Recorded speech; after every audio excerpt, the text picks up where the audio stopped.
और इस बीच रुक करते एक और बड़ी खबर का, योगी सरकार का मंत्रिमंडल विस्तार इस हफ्ते संभव है। बड़ी जानकारी बता दें आपको, संगठन नियुक्तियां और विस्तार साथ साथ होंगे।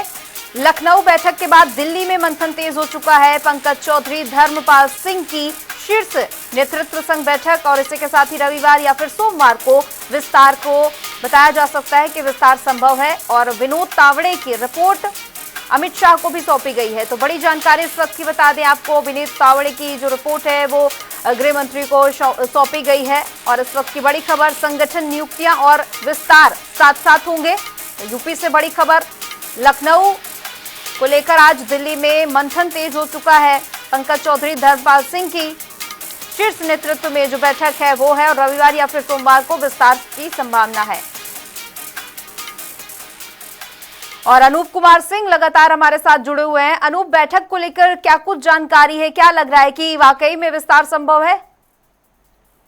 अब देखिए, उत्तर प्रदेश में बात करें या फिर केंद्रीय नेतृत्व की बात करें, उत्तर प्रदेश को लेकर के लगातार बैठकें हो रही हैं। वो चाहे कैबिनेट विस्तार की, मंत्रिमंडल विस्तार की बात करें या संगठन में बदलाव की बात करें, इन दोनों अहम मुद्दों पर लगातार उत्तर प्रदेश में बैठकें हुई। यहाँ तक कि जो राष्ट्रीय महासचिव हैं विनोद तावड़े, उत्तर प्रदेश के केंद्रीय चुनाव ऑब्जर्वर भी हैं, वो भी लखनऊ दौरे पर रहे। 2 दिन यहाँ पर रुके और अलग अलग सबके साथ बैठक की। वो मुख्यमंत्री योगी आदित्यनाथ से भी मुलाकात की, संगठन मंत्री धर्मपाल सिंह, यूपी भारतीय जनता पार्टी के प्रदेश अध्यक्ष, और दोनों डिप्टी सीएम या फिर संगठन के और बड़े नेताओं से भी इनसे मुलाकात की। एक पूरी रिपोर्ट खाका तैयार किया गया, क्योंकि ये संगठनात्मक बदलाव ये काफी महत्वपूर्ण भी होगा इस लिहाज से, क्योंकि 2027 के इन्हीं संगठन बदलाव के हिसाब से, यानी इसी टीम के माध्यम से 2027 का विधानसभा चुनाव उत्तर प्रदेश में भारतीय जनता पार्टी को फतेह करना है। तो निश्चित रूप से जातिगत समीकरण को भी इस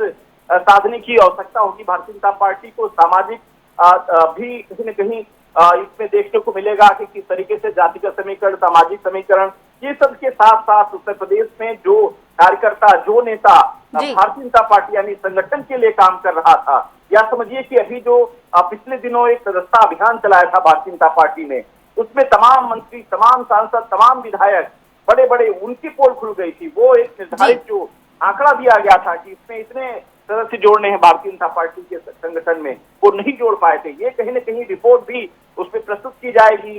भारतीय जनता पार्टी संगठन में जो काम करता है उसी को मौका मिलेगा। और सबसे बड़ी बात, जातिगत समीकरण के साथ साथ जो लोकप्रियता है व्यक्ति की, वो भी काफी महत्वपूर्ण यहाँ पर होगी, क्योंकि वो जो सदस्यता अभियान चला था वो कहीं न कहीं व्यक्ति की लोकप्रियता, कितने लोग जुड़ते हैं उसको, कितने समाज में वो पकड़ रखता है, ये सब चीजें कहीं न कहीं उस रिपोर्ट पर निर्धारित की गई थी। और वो रिपोर्ट केंद्रीय नेतृत्व को भी सौंपी गई है। मंत्रिमंडल विस्तार को लेकर हालांकि लंबे समय से कयास लगाए जा रहे थे, यानी इस विस्तार के साथ ही संगठन और सरकार के बीच क्या कुछ समन्वय है, किस तरह से चल रहा है, इसको तालमेल बिठाने की कोशिश की जाएगी? बिल्कुल एक हल सकता है, क्योंकि तालमेल बिठाने की वजह से कई बार की बैठकें हुई, लेकिन तालमेल नहीं बन पाया। कुछ सरकार संगठन की बातें कुछ और थी, सरकार ने कुछ और रिपोर्ट दिया। इन सब तालमेलों की वजह से केंद्रीय नेतृत्व को अलग अलग रिपोर्टें गई।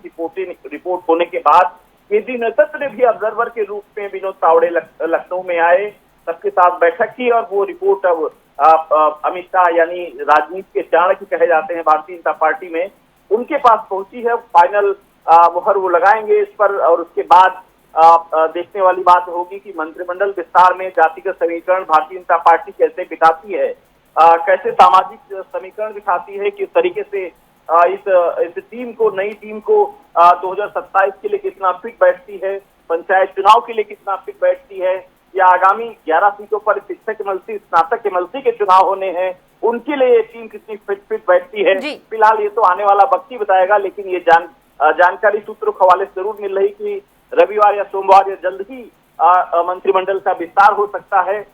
जो संगठन में बदलाव होना है वो जल्द ही सबके सामने होंगे। बिल्कुल देखना होगा किस तरह के बदलाव होते हैं और 2027 विधानसभा चुनाव में उसका क्या कुछ असर पड़ेगा। आपका बहुत बहुत शुक्रिया तमाम जानकारी के लिए।